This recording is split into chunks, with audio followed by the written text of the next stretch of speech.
Sering nggak sih kita lihat data, tapi kok rasanya ada cerita yang terlewat ya?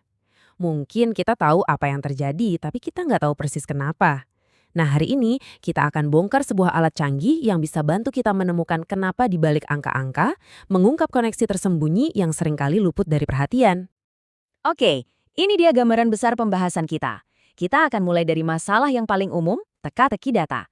Terus kita kenalan sama alatnya, lalu kita lihat cara kerjanya lewat studi kasus nyata. Dan yang paling penting, kita bakal paham kenapa ini semua bisa mengubah cara kita memandang sebuah masalah. Siap? Yuk kita mulai dari yang pertama, teka-teki data. Kita semua pasti pernah ngalamin. Kita punya tumpukan data, tapi jawaban yang kita cari seolah-olah main petak umpet. Kenapa bisa begitu ya? Coba deh kita ambil contoh yang gampang. Apa sih yang benar-benar bikin karyawan semangat kerja? Gaji lebih tinggi? Atasan yang baik? Lingkungan yang asik? Atau jangan-jangan ada hal lain? Kalau Anda mikir jawabannya sesederhana, naikkan saja gaji mereka.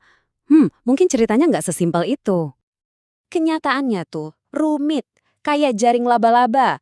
Kinerja itu dipengaruhi oleh banyak hal. Kompensasi, kepuasan kerja, dukungan manajer, semuanya saling terkait, saling nyambung. Mencoba mencari satu penyebab tunggal, itu sama aja kayak mencoba menarik satu benang di jaring laba-laba tanpa menggerakkan benang lainnya. Iya, mustahil. Nah, untuk memetakan jaring laba-laba yang rumit ini, kita butuh alat khusus, bukan sekedar analisis statistik biasa. Disinilah Structural Equation Modeling atau disingkat SM berperan. Anggap aja ini kayak GPS buat ngebaca data yang ruwet. Dan Smart PLS itu adalah softwarenya. Alat yang bikin metode canggih ini jadi gampang dipakai siapa aja. Bayangin aja, Anda bisa gambar teori atau dugaan Anda di layar, terus tinggal klik satu tombol untuk melihat apakah data di dunia nyata mendukung gambar Anda itu. Keren kan? Penting nih buat kita tahu, SEM itu ada dua rasa utama. Yang satu, CBSEM, itu buat mengkonfirmasi teori yang udah paten. Satunya lagi, dan ini yang jadi fokus kita, adalah PLSEM, si penjelajah. Ini pas banget kalau kita mau eksplorasi hubungan baru, apalagi kalau data kita nggak sempurna, atau sampelnya nggak terlalu besar. Fleksibel banget. Oke, sekarang kita masuk ke bagian yang paling seru. Kita bakal bongkar mesinnya dan lihat komponen dasarnya. Tenang, saya janji ini lebih gampang dari kelihatannya. Pertama, ada yang namanya variabel laten. Ini tuh ide-ide besar, abstrak, yang nggak bisa kita ukur langsung pakai satu alat. Coba pikirin kesehatan. Anda kan nggak bisa mengukur kesehatan cuma pakai termometer kan? Anda butuh beberapa petunjuk, tekanan darah, suhu tubuh, denyut nadi, dan lain-lain. Nah, kesehatan itu variabel latennya. Terus gimana cara ngukurnya? Gini caranya. Kita mulai dengan ide besarnya misalnya kepuasan. Ini variabel laten kita, lalu kita tanya, apa sih tanda-tanda orang puas kerja? Mungkin gajinya adil, rekan kerjanya asyik, atasannya mendukung. Nah, tanda-tanda nyata inilah yang kita sebut indikator.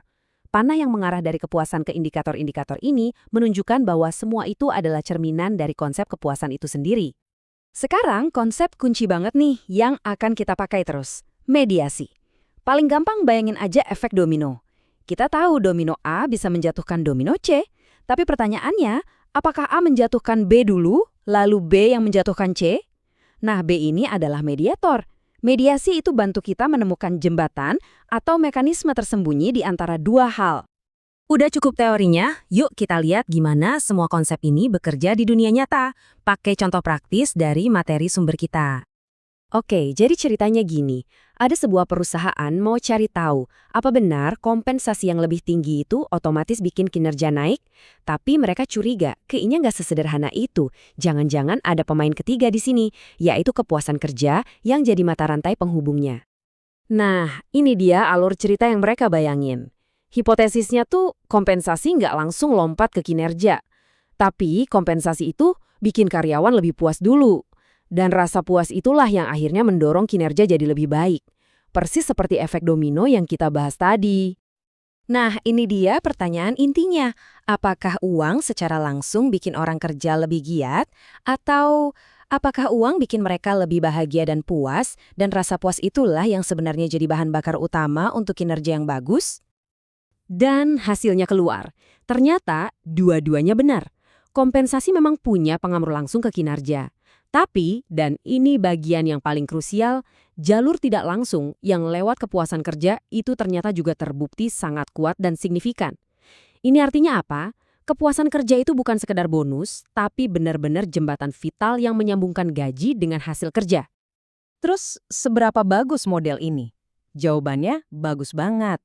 Angka 48,1% ini artinya, dengan hanya melihat kompensasi dan kepuasan kerja, kita bisa menjelaskan hampir setengah dari alasan kenapa kinerja satu karyawan bisa beda dengan karyawan lainnya. Buat manajer, ini wawasan yang luar biasa berharga. Jadi setelah lihat semua ini, yuk kita mundur sedikit. Kenapa sih kita harus repot-repot pakai analisis seribet ini? Apa gunanya di dunia nyata?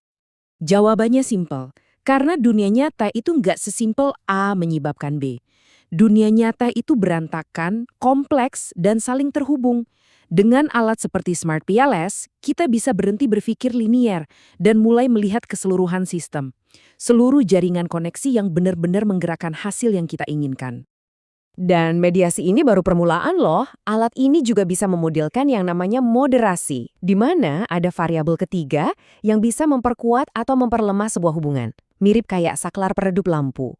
Dan masih banyak lagi model-model kompleks lainnya yang bisa kita jelajahi. Ini membawa kita ke pertanyaan terakhir untuk Anda. Baik itu dalam pekerjaan, kesehatan, atau bahkan hubungan pribadi.